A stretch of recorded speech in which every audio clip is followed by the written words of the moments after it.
అసాంఘిక చర్యలకు పాల్పడినట్లయితే మిమ్మల్ని చట్ట ప్రకారం కఠినంగా శిక్షించడం జరుగుతుంది అని హెచ్చరించడానికి కూడా ఈ కవాతును నిర్వహించడం జరిగింది.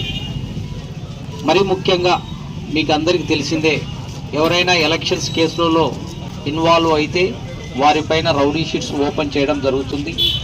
అదేవిధంగా స్టూడెంట్స్ అయితే వాళ్ళు ఉద్యోగ అవకాశాలు కోల్పోతారు.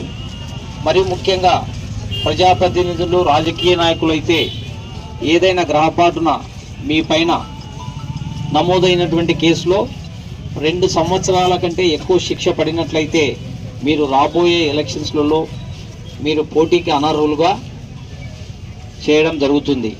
కాబట్టి ముఖ్యంగా పొలిటికల్ లీడర్స్ కావచ్చు, గ్రామ పెద్దలు కావచ్చు, ఎలక్షన్స్ రోజు ఎలాంటి ఘర్షణలకు పాల్పడకుండా ప్రశాంత వాతావరణంలో స్వేచ్ఛగా